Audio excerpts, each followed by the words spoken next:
When I was in my high school and elementary days, there were assumptions that were popular but are neither logical nor even scientific.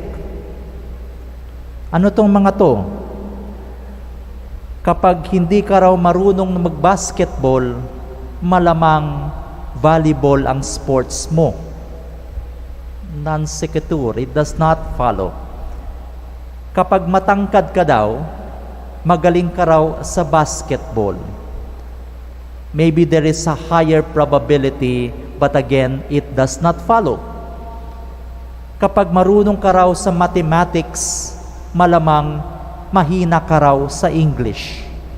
Again, I don't think that is logical.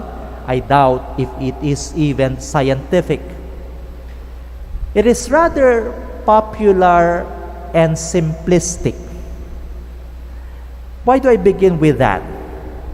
Because there is a danger in our gospel passage for today when we hear Jesus attacking the wise and the learned to presume maybe Jesus, maybe faith favors the unwise, the uneducated, the non-learned. That is rather a jump. That is not what this gospel passage means. So bakit naatake yung mga wise, yung mga learned na ayaw maniwala kay Jesus? Well, we have to understand the setting at that time. Not everyone can have access to education. In short, those who are able to attain a good educational training are rather the privileged.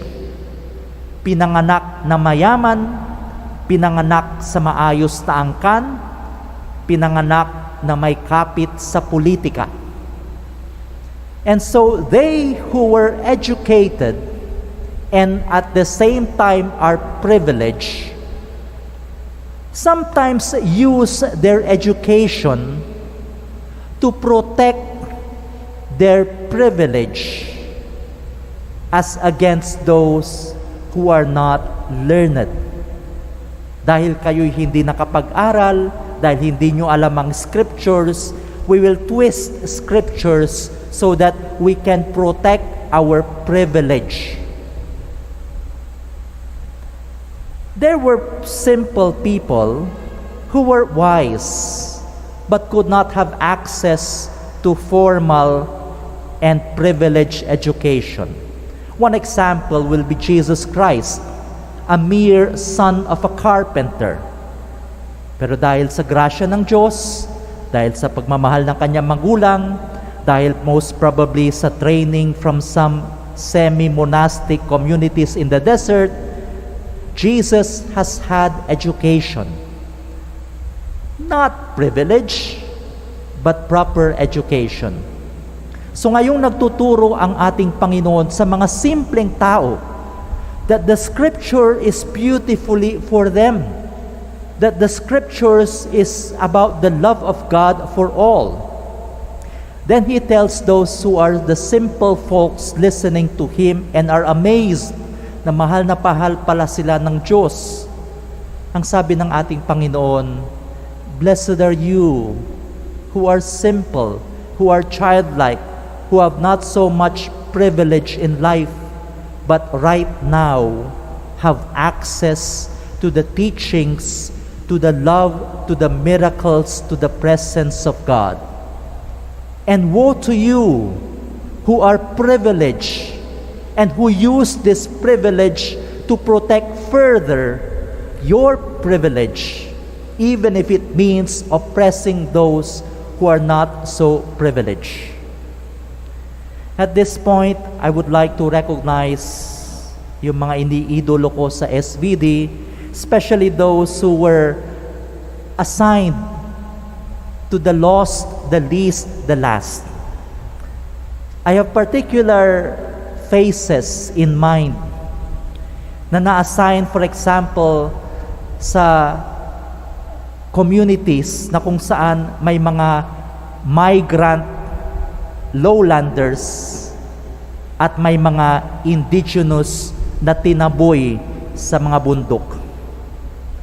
And these SVDs dreamed loudly to the discomfort of the migrant foreign occupiers of the land.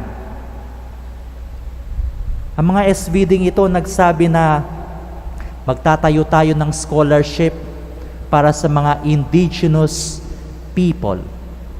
At ang sabi ng mga tao, hey Father, meron palang pondo na makukuha. May oportunidad pala ng pag-aaral. Bakit hindi na lang ibigay sa mga lowlanders? Huwag na lang nating iakyat sa bundok.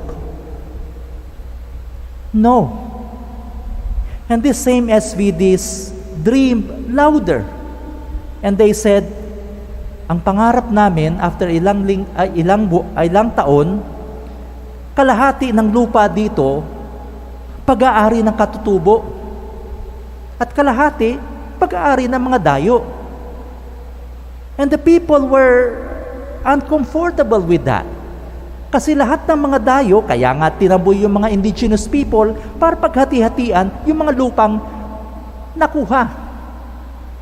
But when someone goes there and dreams na sana ang lupang ito maibalik sa mga katutubo, na sana dumating yung panahon na ma-educate sila at sila ang mamuno sa lugar na ito, na sana mamaya may paring katutubo, may inhinyero, may politician, makapagbabasa sila, makapagsusulat sila, hindi sila madidiktahan kung sila ay boboto. It is uncomfortable to the ears of the privileged.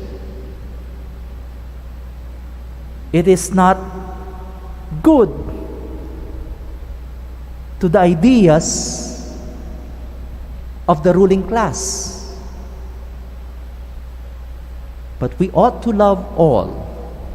We ought to recognize that opportunities, education, grace, mercy, the church is for all.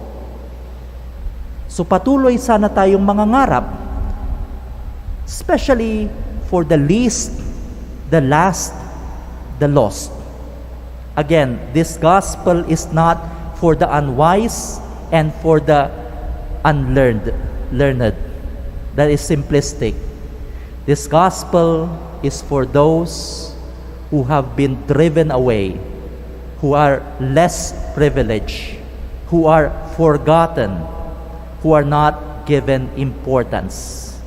When Jesus came, He saw them, He loved them, He served them, He called disciples out of them, He brought them to their full potential. And that full potential comes with the love, mercy, and presence of God. Let us all stand.